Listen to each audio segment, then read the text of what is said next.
Hi, this is Bruce from Bruce Fixes Stuff, and I think today is the day that I pull the cover off the old Buick here and take the carburetor off to rebuild it. Can't wait to get started. Now,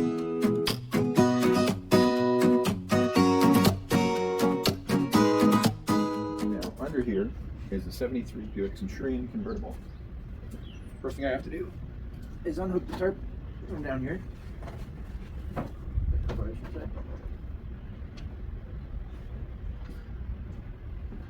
And now we're going to take the cover off.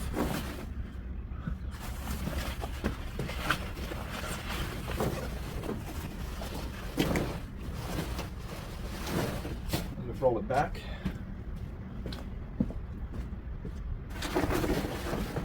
So I can get in and open the hood.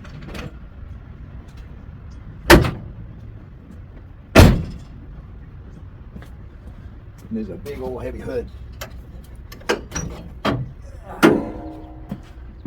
Buick 455 4-barrel.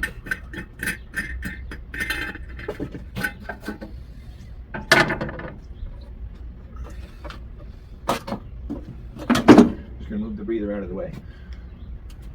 And I'll bring the camera in a bit closer to see what we've got to do next. Oh look, there's a screwdriver I forgot I had in here. I've been looking for a little one like that. Now, there should be a carb tag number on this. Now, the only tag I've got is this one. And that would be the number on the tag. It's been rebuilt once. So what we have to do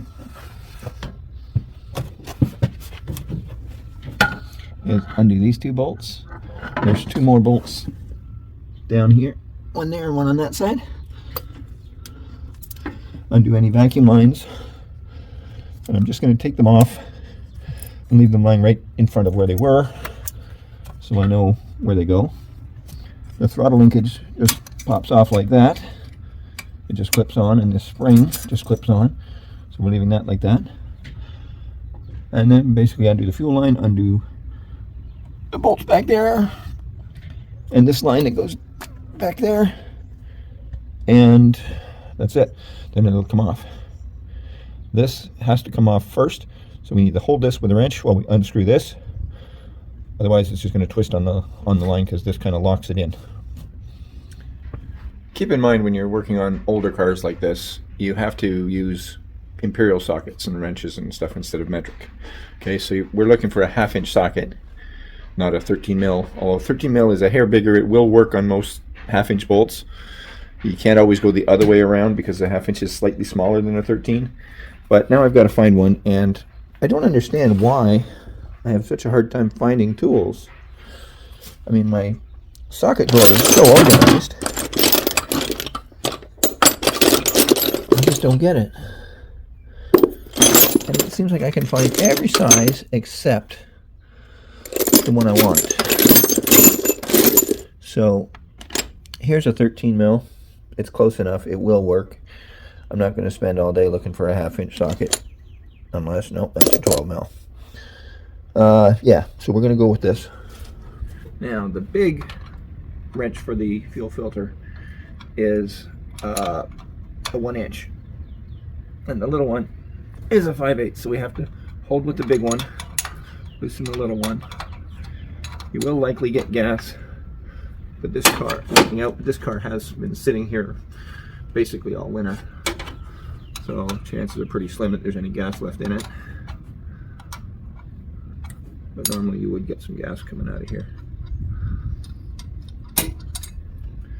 And I could leave that on. But you know what? I'm going to take it off, because when I rebuild it, I want to be able to clean all the spots where gas and stuff has to go through. So we want to make sure we can get in here, and gas can get in here and flow through properly. I'm also going to check the fuel filter, because the fuel filter is inside this little housing, and there will be a little spring, so you got to be careful you don't lose that. When that comes out, there's the fuel filter, and there is a little spring that goes in there as well. You got to be careful not to lose that. Now we move on to undoing the bolts that hold the carburetor in place. And there's these ones here.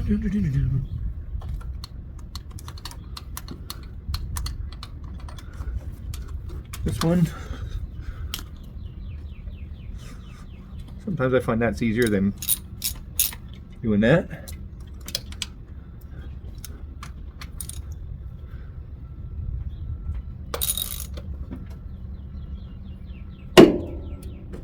And this one. And then this one.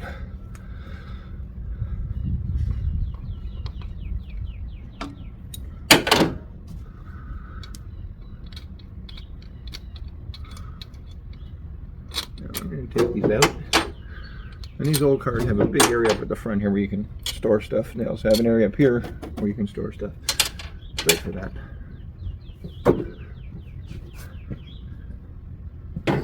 Now there's one interesting thing. This rod connects through here.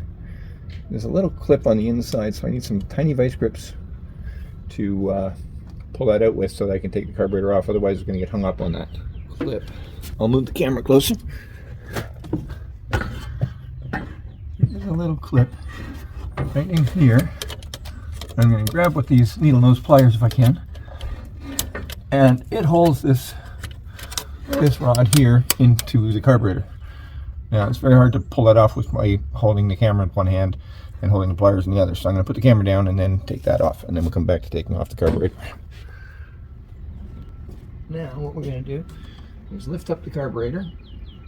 It will come off rather easy. That just pops out and then the carburetor is off. Now I'm going to move it out of the way. Now we're going to take some rags and just stuff them down the holes so that dirt and things don't get down into those holes while the carburetor's off. And then I'm going to get a kit and rebuild this thing. When you go to get a carb kit to rebuild a carburetor, they want tag numbers and things like that. Now this one's been rebuilt before. The tag that's on it is actually a tag from the rebuilder, not from GM. So I found some other numbers on it. I'm going to take pictures of those and take them in and see if any of them will match up to a kit. I hope this can focus on these numbers here. It's 7047932. Try to get different angles on it.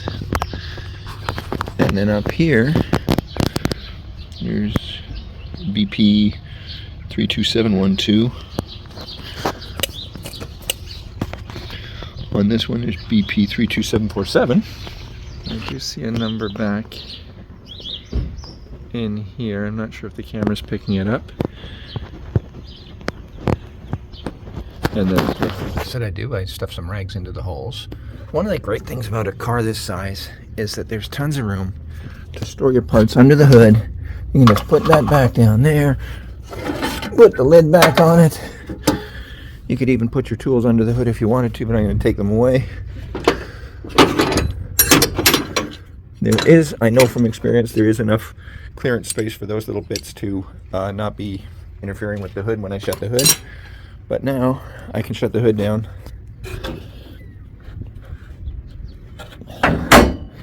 and show you the outside of the car. Now, as I said, it's a 1973 Buick Centurion convertible. It's been covered by the car cover all winter, so that's why it's got all this dirt on it. But it's got a 455 in it,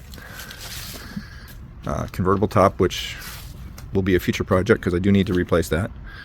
It also doesn't go up and down properly because the cables in the roof are shot.